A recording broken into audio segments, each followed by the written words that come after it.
Hi there, this is Helen Tarrant again from LA.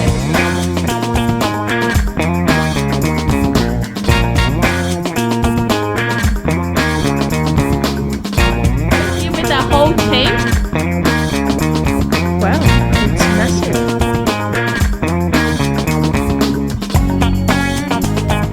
Welcome to another episode of Commercial Property Roadshow. You're here with Helen Tarrant, and today I'm going to cover the first risk. Like, there's 5 risks, remember, we talked about in the introduction video.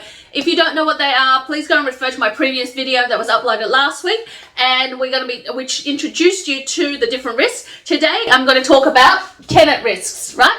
This is where people say, oh, well, commercial property is all reliant on the tenant. Well, yes, but the uplift components actually on the building, what else you can do to the property, and, you know, creating more lettable areas, etc., etc. And there's a whole strategy around that, which in one of my other videos I have, so check out the rest of my videos. But today we're going to talk about tenant risk, because when you get into a commercial property, one of the things you need to assess is the tenant risk. What exactly is the tenant risk? What are you looking at? What are some of the things that are important, and some of the things that you think is important but not really important? So things like, how old is the building? Well, that comes to a different type of risk. That's nothing to do with a tenant, right?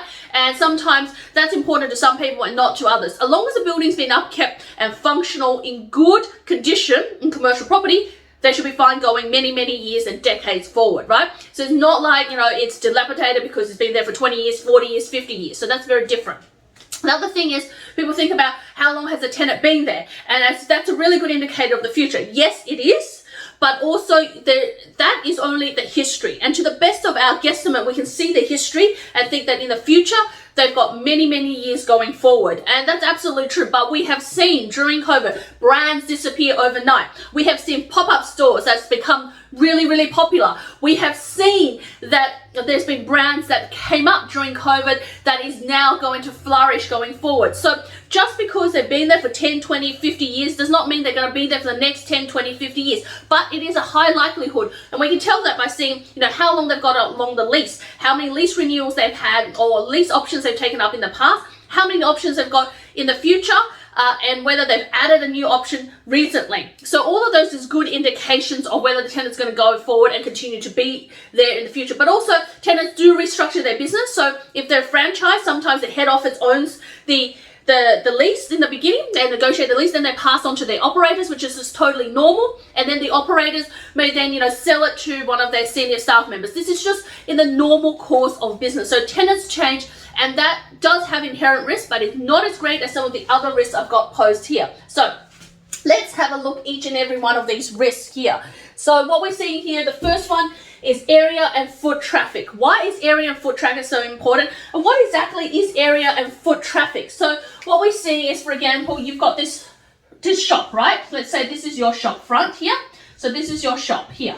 Now, we want to know what kind of foot traffic goes, whether it goes that way, whether the foot traffic goes that way, whether there's parking here, right? There might be parking. There may be no parking. You might find the parking's on the other side, so people don't want to cross the major road to get to you. And unless you're a destination store like a bank or something, if you're just a shoe shop or a clothing store, or even if you are just even a grocery store, like one of those patisseries or something, people may not want to do that. If they can't pull up at the front. That is talking about foot traffic. We look at the area, and what we want to see is, do we have other supporting tenants around the area? So we're talking about little hubs, like, do we have, other particular delicatessens? Do we have other, allied health? If that's, say, a podiatry shoe shop, do we have other podiatrists around there? Do we have potentially other tenants that can support this tenant or send business to this tenant, right? That is what we're looking at when we're looking at area and traffic, and we're looking at that kind of risk. Yes or no, longevity of the tenant.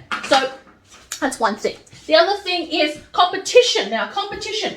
What exactly is competition? Well, it's to say that, say for example, you're a vegan cafe, right? Let's say you're a vegan cafe. You're serving, I don't know what you're serving, but here, like, let's say you're a vegan cafe, right? And you're serving, let's say, a particular type of very healthy, organic type of food. When you started in this area, let's say that this is the area, right? And you started here, right? And we've got lots of high rises here, and we've got sort of shopping centers here, and we've got lots of traffic coming through because you were the only people there. But what if, 5 years down the track, Or even you can see that in the area in the sort of next 2 years, there's going to be one that pop up there, one pop up there, one pop up there. There might be, you know, bulk foods. There might be other organic foods. There might be lots and lots of other competition that come up. And how does it affect you? Is it going to bring you more business? Because sometimes having a lot of the similar business together creates a hub and people just get a variety of choice in eating. One of the good definitions or one of the good ways of seeing this is when you go to a university area where there's lots of Asian students, you see bubble pearl tea everywhere. Within 500 meters, there's 4 shops, right? And you think, how do they support this? But they obviously do, because there's heaps and heaps of people just going there to the different shops. Is that a case of that? If that's the case, no problems, right? But is it because if there's a whole lot of competition, but there's demographics, and now we're changing to demographics. Now, if demographics doesn't support that in the future, then they might, you know, all collapse. So that's one of the things to assess as well. And then we come to rental increases. So rental increases over time. Now, this is one of the things about rents, but also about tenants. Can your tenants afford rental increases? 4%, 3%, or CPI? Right? What can your tenants afford, right? Because the thing is, some tenants can afford very quickly because they charge a high premium for their services. So if they're doctors, allied health, or particularly if they serve a particular type of food, there's Asian desserts that they charge a buck a load for. There's particular high-end restaurants where they need to be in that location. They can afford a 5% rental increase every year. But perhaps your tenant may not. So let's have a look at that in line. So if you got an everyday mum and dad cafe and all of a sudden you're seeing 5% rental increases, you're starting to think, well, maybe sometime in the future, 2-3 years down the track, I'm going to have to scale back the rent. Doesn't matter right now, but I'll have to scale back the rent. Or maybe they've already been in the premise for 3 or 5 years, and now you realize you really do have to scale back the rent in the next 12 months because it's getting too high for your tenants to really afford. So this is an affordability issue. So what we're seeing here is affordability.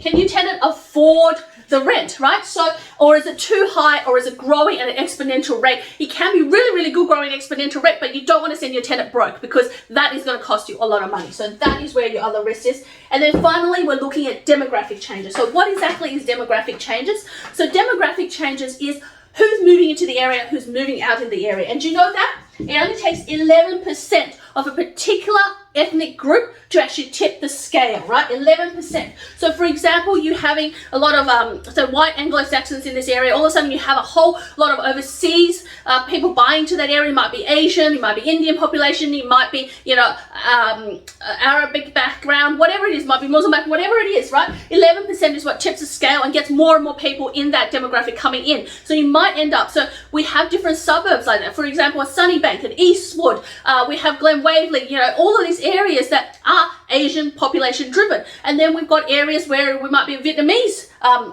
demographic driven, or might have areas where you have your very ethnic Middle Eastern driven, whatever it is. Like it is a demographically driven area, right? It takes 11%. Now that change in demographics may mean that all of a sudden no one eats vegan food anymore, right? Because if they're eating traditional halal food, they're not going to eat vegan food. If they're eating traditional Asian food, they're not going to eat vegan food. So is that cafe or is that restaurant going to die out? But potentially also there might be springing up other type of tenants as well. So a lot of Asian demographics, you might end up having acupuncturists, might have Chinese medicine clients that are doing really, really well. You might also have that there's Chinese grocers that need to pop up there, and other high-end delicatessen things that sell maybe pates and cheeses and things like that may just diminish because there is no need for that. Or there might be a different kind of cake shop they prefer over a particular type of cake that, you know, the Anglo-Saxons people like. So it actually changes that. Or maybe, you know, I've seen areas where it's heavily Asian driven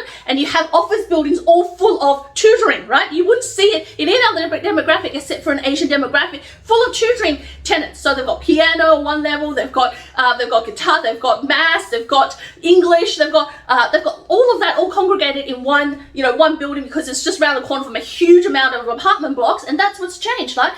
Previously, it's probably filled by accountants, financial planners, lawyers, but now it's all changed to that tutoring. And you're wondering, well, how do they make rent? But parents in an Asian demographic pay a lot for it. So you've got to understand your demographic. Is the demographic changing? And that's come to do with a lot of residential sales, what's been selling up there, who's moving into the areas, of white collar, is it blue collar, we're looking at trade, is this area still gentrifying? So a lot of that is about understanding the areas. Again, if you don't live and breathe this stuff, it's going to be hard to know, right?